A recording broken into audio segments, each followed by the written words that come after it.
Now before I actually talk about this music video or even declare it to be music video time, I need to address something. Normally, I set up a prologue before talking about the subject matter, but I honestly don't think I can do that this time around. So what I'll be doing instead is something completely unorthodox. During the intro of this episode, I will be playing the music video, up until a certain point.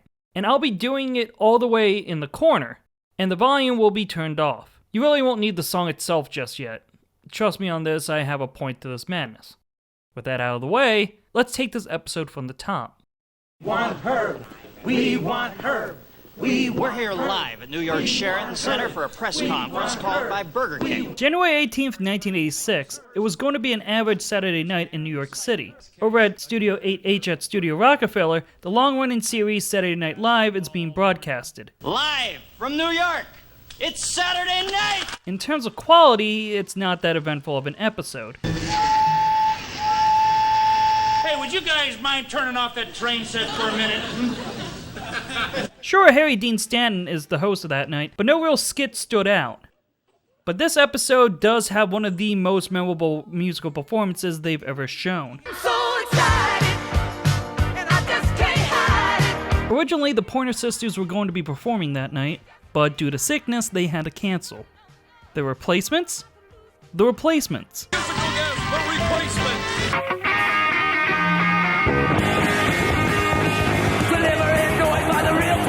Starting initially as a punk act in 1979, The Replacements slowly built a reputation of releasing some of the best alternate rock albums of the 1980s. Consequently, these albums didn't do so well commercially. There was usually turmoil on money struggles and frequent threats of band members leaving the act. But most importantly, the rock band had a reputation that preceded their own music, and that was very evident during their performance on SNL. Ladies and gentlemen, The Replacements. Usually on the show, it's the music that is the main attraction during these performances. Not on tonight's program. Rather, the behavior by the Replacements for everyone to see became one of the most hectic the show has ever showcased. During their dress rehearsal, nothing was out of the ordinary. But before the show began, they were drinking and doing drugs. How wasted were they? While making their way to the stage, guitarist Bob Stinton tripped and broke his guitar. The guitar player actually fell down on the way out to the stage and fell on his guitar and broke his guitar. And I think I gave him one of mine to play or something. There was a guitar that was around and we gave it to him to play and he played on that. And it was really apparent they were under the influence during their performance. Being out of tune, missing notes and lyrics in their songs. They even swapped clothes between numbers. And once they were done with their second song, Bob Stinton smashed his Les Paul on the ground. Remember, that guitar was from the house band. But possibly the most infamous moment was during the first song, Bastards of Young, where singer Paul Westerberg said something the not ready for primetime players were not ready for. Something's wrong, I can feel it. Okay, want to thank The Replacements and Sam Kinison. It was because of their antics that series creator Lorne Michaels would ban The Replacements from ever performing on the show again. And while you can just chalk this up as a footnote in SNL's history books and just being an overall rock moment classic, this whole incident essentially set in motion the creation of today's music subject.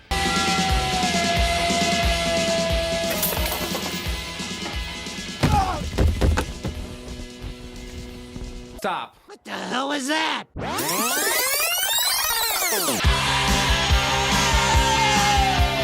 What you just watched was the music video to Bastards of Young, fittingly enough.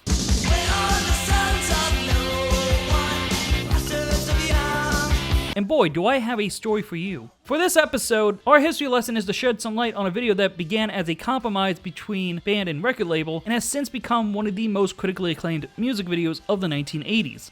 I'm not kidding. I'll explain more about that and many other details as it is once again music video time, and we are looking at The Replacements in the music video to Bastards of Young.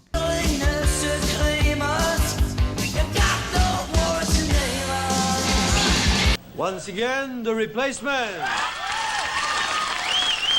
As infamous as their SNL performance was, It was very good for the Replacements in terms of sales. By the following week, their fourth album, Tim, had cracked the Billboard 200 list at number 192, eventually peaking at 183. Overall, the album sold 75,000 copies, which is really impressive for the rock act, as the album was 4 months old by this time. However, along with their lifetime ban from the comedy sketch show, prospects of appearing on live TV did not seem viable. In fact, they never appeared on American television for another 3 years. So the record label Warner Brothers, who the Replacements signed onto after leaving Twin Tone, had to figure out some alternatives to promote the band. One alternative considered was by way of a satellite broadcast of a half-hour Mats concert to several cities around the country. This broadcast never happened, as they decided to just make a music video. Now, on the surface, this seemed to be a more obvious alternative. MTV was still popular in 1986, and having a music video out there would be great for the band's visibility. However, it's important to note that the Replacements had never made a music video because they were very much anti-music video. Singer Paul Westerberg was very outspoken against these type of videos. When it came to them being played on MTV, Westerberg stated, "I think it takes the danger out of rock and makes it false and silly." This quote was taken from the book Trouble Boys, The True Story of the Replacements by Bob Murr, a book I recommend to fans of the band as it is deeply detailed about the history of the act. I will also be using the book as a source for the majority of this video. Another choice quote from Westerberg comes from the I Want My MTV book. "When MTV came on, I would definitely avert my eyes. I found it scary and weird. I thought they were the enemy, the antithesis of what the Replacements were. A living, breathing entity you have to see live to understand." The band even made a song about how much they didn't like music videos. Titled Senior Video, the 8th track off their Let It Be album, it's a mostly instrumental song that has a few lyrics thrown in.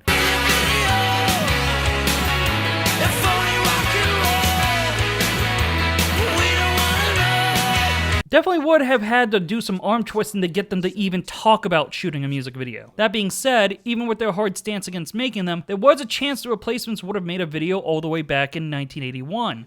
Ladies and gentlemen, rock and roll. When MTV premiered that year, the band's manager Peter Jesperson, while not having cable, as First Avenue clubs would be airing it on big screens in between sets. As Jesperson recounted, there was this burgeoning thing with network videos happening. I thought maybe this is something we should tap into. So a music video was planned for their song, I'm in Trouble, a track off their first album, Sorry Ma, Forgot to Take Out the Trash. Shot locally in their hometown of Minneapolis, Jesperson got his friend John Brister to direct. Brister was a filmmaker who had made animated films that would win various awards at film festivals, and he was interested in shooting music videos, but required some guinea pigs to experience making one, so of course the Replacements would be his guinea pigs. The synopsis of the video was the band members going around Minneapolis and doing things throughout, usually in certain landmarks. Walking in Lauren Park, for example, and spray painting Replacement Stink on a wall at the local record store or folk. This music video could have really tickled the interest of Minnesotans if this was made. But eventually the Mats lost interest in making the video. For one thing, Bob Stinton was missing the shoots as he had to work his shift as a dishwasher at the local Italian joint Mama Rosa's. Hey, being a rocker doesn't pay the bills sometimes. Speaking of money, another issue was their funding. Their label at the time, Twin Tone, rejected Bristol's request for funds to complete the project, so it died out. In the end, it was probably for the best. What little information about the music video there is, I believe it would not have been good for the act. Another segment was said to be Westerberg wearing PJs and lying in bed. If you were a rocker, would you have really wanted people to see you in your pajamas? That would have left a bit of an impression in people's minds. Another issue, and I'm speculating on this, there would have been a possibility that the video would never have made it onto MTV. I'm in Trouble sounds like it could have fit in well with other songs playing on the channel at the time. However, I don't think the opening lyrics could have passed MTV's standards board. Gotta run, just suicide. Well, that ain't no fun. Reflecting on the botched video project in Trouble Boys, Westerberg summarized it as being dumb and never wanting it to ever surface. That wouldn't be a problem as John Brister would die at the age of 38 in 1989 from complications of AIDS. And it seems that the footage to their ill-fated shoot was thrown out after his death, never to see the light of day. So with their animosity towards music videos well known and seemingly impervious to change their stance, how were the Replacements convinced to let Bastards of Young have a video? My name is Jeff Aroff. We're in Los Angeles at my house.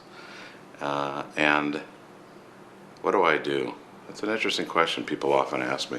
Let's talk about Jeff Ayeroff. Ayeroff was Senior Vice President of Warner Brothers Records, overseeing marketing campaigns for various acts. Having been poached from A&M Records, his career in the music industry had him overseeing various music videos. But possibly his biggest contribution for music videos would have to be convincing the Warner execs to make a music video for a little-known band from Oslo.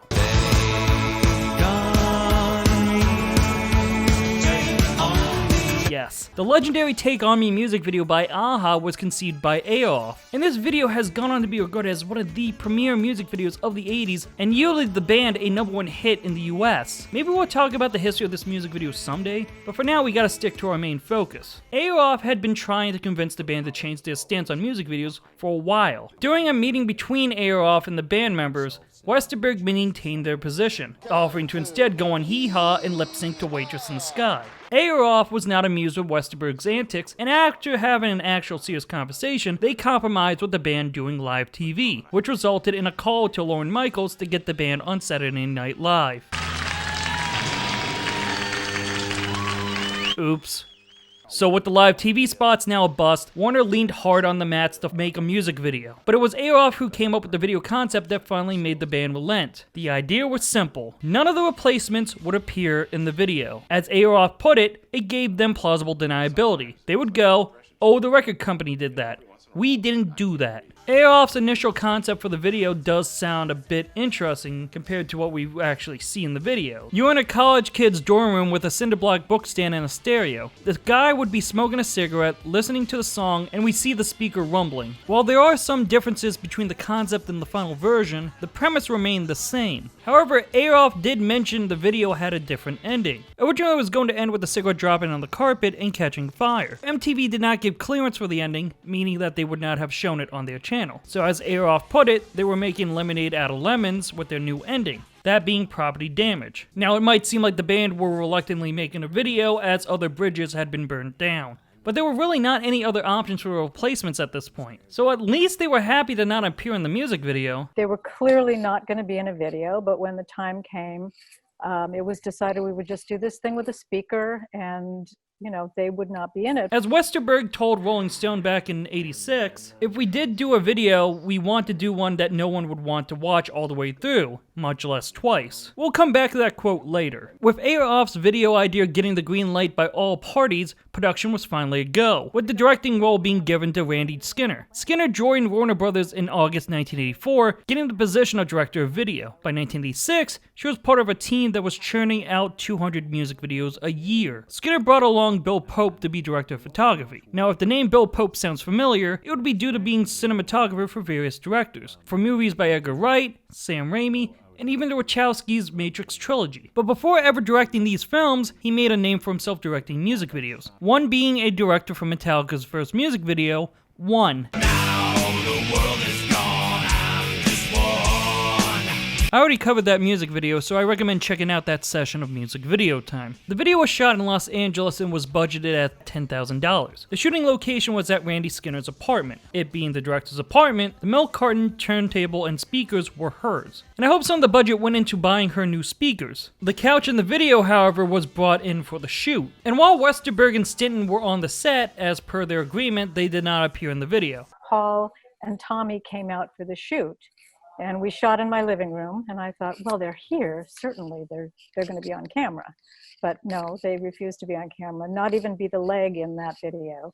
Even though we never actually see who the college student is. But we do have a name behind the speaker kicker. That being set production designer Robert Fox. Can't really find any information on Fox besides this brief acting role, but for any Replacements fans wondering, yes, Westerberg's cigarettes were the ones used in the video. Another fact about the shoot was that the blaring subwoofer was because of them playing the volume extremely loud. Actually playing the Replacements for the video, they blared it out for all Randy Skinner's fellow tenants to hear. Skinner herself said it drove her landlord crazy, but I do hope that one of her fellow tenants did become a Replacement fan that day. Once the music music video was completed, it eventually made its way onto MTV during the week of January 11th, 1986. However, it appeared to have been on rotation for 4 weeks, being taken off in July. It did also appear on MTV's The Cutting Edge, a monthly program shown every last Sunday of the month. Not entirely sure how many times, but definitely appeared at least once. But from the sound of it, the video came and went without any fanfare. Might have not appealed to the real MTV crowd, probably to the relief of the replacements, especially with Westerberg's desire for this video to have been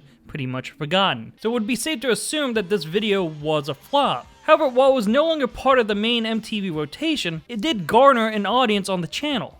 And now for something completely different. Earlier that year, MTV premiered 120 Minutes, a program dedicated to the alternative music genre. And through this influential music block, Bastards of Young managed to find an audience with viewers, becoming a fan favorite. Change it, butthead.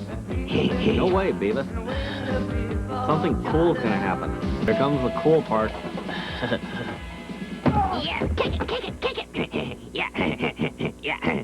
This video got played so much, it continued playing on for years to come. I even found a 1995 episode of 120 Minutes, where they were still playing the music video, labeling it a cult classic. So it's safe to assume that they played it at least more than once on the channel. Not only did this video garner a niche, but as weird as this may sound, it also received critical acclaim from critics. One contemporary review of note comes from Chris Willman from the Los Angeles Times. It may not be the best rock video ever made, but it's certainly the ultimate rock video. The Replacements have finally done the inevitable and made a 3.5-minute film of a song blaring out of a stereo. That's right, no cuts, no camera crane moves, just a turntable and speakers, and occasionally the arm of a camera-level listener smoking a cigarette, as he listens to a hard and fast and loud celebration of youthful alienation, vulnerability, and bravado. No, Bastards of Young isn't action-packed, although the stereo speaker's woofer pulsates very visibly, and some plasters seem to fall from the ceiling at some point. But it's the representation such a classic rock anthem deserves. The typical Replacements fan is such a die-hard music nut that he'll actually sit down to listen to a great record,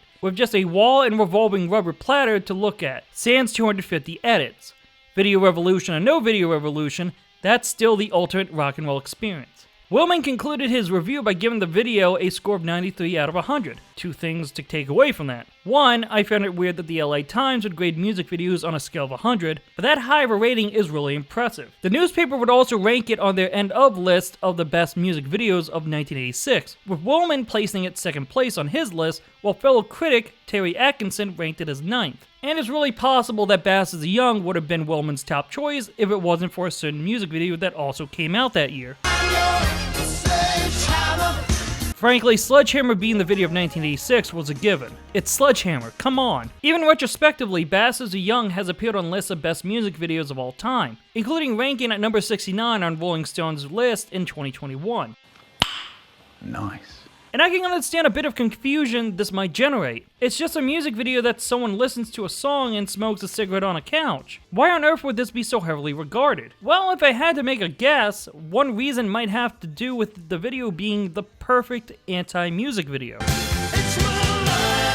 What's an anti-music video? Well, the term anti-film is defined as a film that deliberately avoids or subverts the usual characteristics of film. So, replace film with music video. I don't recall ever seeing this be a thing anymore, but the 1980s definitely had these types of music videos. Usually as a way to critique the type of music videos MTV would play on heavy rotation. No frills and not having the actual bands or artists perform in them, let alone appear in the video. That's basically what happens in Bastards of Young. But what really excels it to being so memorable is the way it ends. If this video didn't end with the college student kicking in the stereo, I don't think anyone would be talking about it now. And with the context of the Replacements having contempt for music videos, it's a perfect representation of how they felt about the practice. Also, the video lets you focus more on the song itself, which is usually the point of a music video. Speaking of the song, maybe it's just because I've been listening to it numerous times for the sake of this video, but I really do like Bastards of Young. Really good instrumentals and vocals from Westerberg that makes this worth listening alone. But it's the lyrics that makes me realize that this song is the best choice for the video.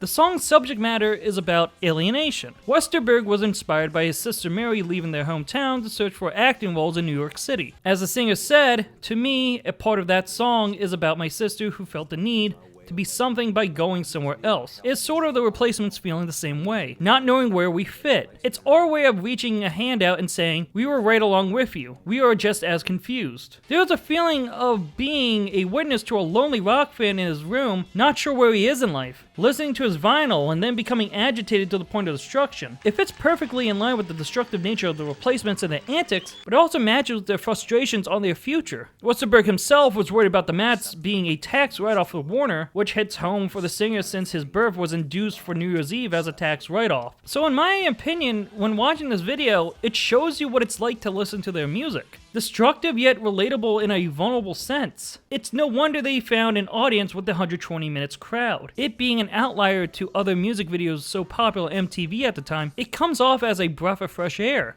Unless you have seen their other music videos at the time. Let's backtrack a bit. I mentioned earlier that the music video's budget was $10,000. A bit excessive if all they did was just shoot a guy listening to one song. Well, as it turned out, Bill Pope shot so much footage during the shoot, they ended up being used for other songs off of Tim.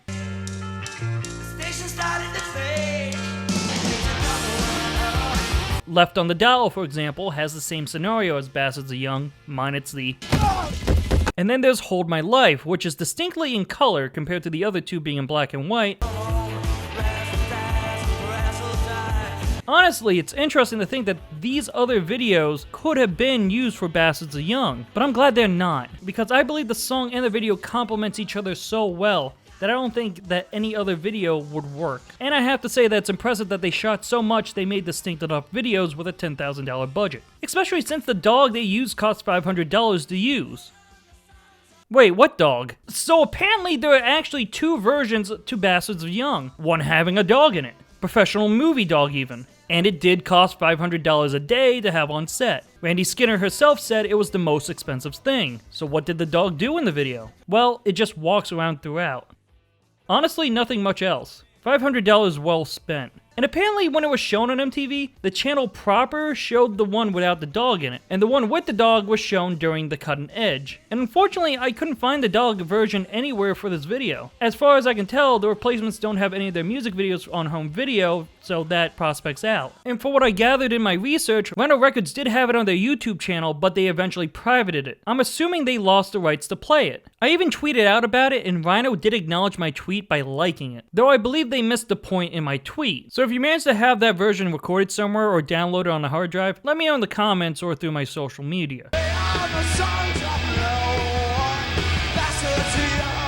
But I must say, I'm glad the Replacements did their performance on Saturday Night Live. Without their ban from the show, they managed to bite the bullet and make a music video that cannot be replicated. To have an act be so strictly against music videos, and eventually making one that they did not endorse, manages to have a lot of authenticity to it. Their desire to not conform did kick them in the ass in terms of commercial success, but the sheer irony and their reluctance ended up making one of the most celebrated music videos out there. And arguably, Bastards of Young is the band's signature song, possibly because of its video. As much as Westerberg wanted this to be one no one wanted to see, the opposite simply happened for them. And I'd say it worked out for the best. So if you ever want to get the sense of what the Replacements are like, Bastards of Young fills in what to expect from their works. Defiant and not caring about what they're told to do. I can't think of any other video that sets the tone to what to expect from an act like this one. Without a doubt, Bastards of Young proves that you cannot replace the Replacements. Thanks for your time.